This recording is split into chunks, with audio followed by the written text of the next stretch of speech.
À chaque fois, je dois aborder des sujets liés au terreau au Mali, au Niger, au Burkina. Je me pose la seule et unique question. Quel est l'objectif de ces ennemis d'État?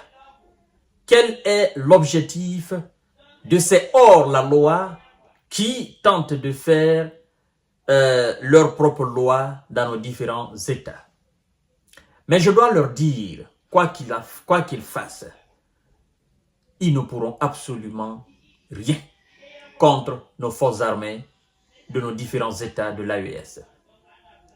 Ça se passe exactement au centre du Mali, dans la région de Ségou. Mesdames et messieurs et mesdemoiselles, les FAMA étaient dans une opération de neutralisation indescriptible.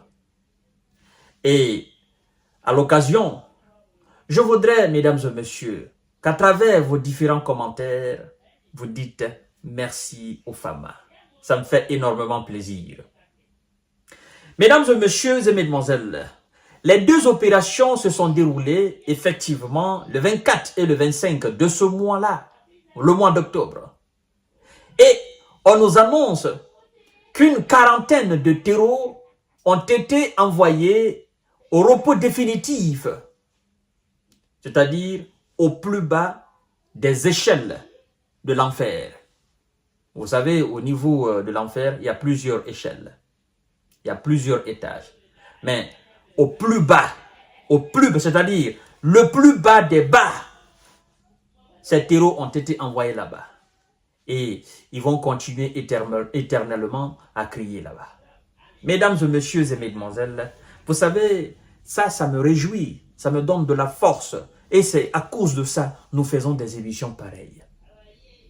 Les forces armées maliennes, mesdames et messieurs et mesdemoiselles, ont annoncé dimanche, le 27 octobre 2024, dans un communiqué, l'élimination d'une quarantaine de terreaux dans le centre du Mali.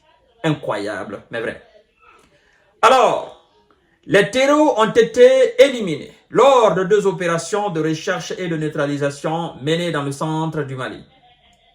Ce sont des groupes terreaux qui ont été visés par les forces armées maliennes. Selon les FAMA, la première opération a eu lieu le 24 octobre à Ouguel, cercle de Niono, région de Ségou, où une base de l'ennemi a été détruite avec la neutralisation d'une trentaine de terreaux. Suivi, mesdames et messieurs, d'une saisie très importante du matériel militaire, de munitions et de 24 motos. Ça nous fait plaisir. Parce que vous savez, les terreaux, ils se déplacent avec, dans les pick-up, mais aussi sur les motos. Et quand vous êtes sur les motos, vous pouvez aller même dans les endroits les plus difficiles à atteindre. Ils ont compris. C'est leur logistique. Ça représente leur char, leur véhicule blindé. Avec les motos, ils peuvent se faufiler facilement. Donc, les motos, dans cette partie, dans le désert, c'est facile. Facile, mesdames et messieurs. Alors, mesdames et messieurs, s'il vous plaît, partagez cette information, partagez la vidéo dans tous les groupes possibles. Les forces armées maliennes nous informent que la deuxième opération s'est déroulée le mardi 25 octobre et a permis d'éliminer une dizaine de terreaux avec la récupération de divers matériels, y compris des pick-up et des motos. Ces succès sur le territoire témoignent d'une reprise en main des forces armées maliennes sur le territoire malien, sur l'ensemble du territoire malien. Oh, je dis que Dieu bénisse la coopération russo-malienne, que Dieu bénisse la coopération turco-malienne, que Dieu bénisse la coopération chino-malienne. Sincèrement, ça nous réchauffe le cœur. Parce que l'Occident parti pensait que on allait souffrir. Ils ont d'ailleurs même prédit, oh non, ils ne vont pas tenir 3 mois. Nous allons partir, mais ils ne vont pas tenir même 2 mois. Mesdames et messieurs, ça fait combien d'années là, nous sommes là, nous tenons.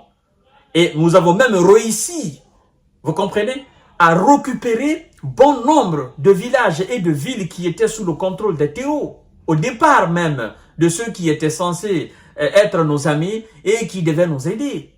Nous avons compris qu'il y avait anguille sous roche dans ces différentes opérations. Ils donnaient les positions de nos forces armées aux ennemis. Et ils donnaient aussi parfois les positions des ennemis à nos forces armées. C'est-à-dire qu'ils jouaient à ce double jeu dangereux. Mais Dieu merci, ils sont partis et nous avons vu clair là-dedans. Et les terreaux sont en train de tomber comme des mangues mûres. Mesdames et messieurs et mesdemoiselles, merci beaucoup aux femmes. Continuez comme ça à opérer. Surtout, ne baissez pas la garde. Ne baissez pas la garde. Que Dieu vous bénisse, qu'il vous accompagne, qu'il vous protège. Et la victoire finale sera pour le Mali. Vous savez, il y a des gens qui sont sur ce territoire, ils pensent que nous allons diviser le Mali. Le Mali ne sera pas divisible. Non, le Mali est indivisible. Le Mali reste un et unique. Quoi que vous fassiez, chaque centimètre carré du Mali sera récupéré par les Fana.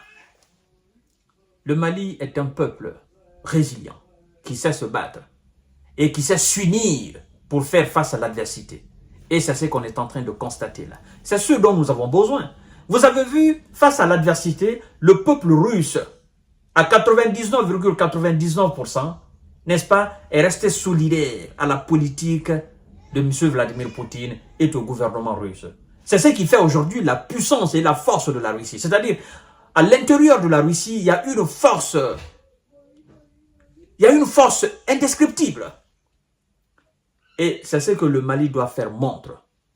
C'est ce que les États de l'AES doivent faire montre, effectivement, mesdames et messieurs et mesdemoiselles.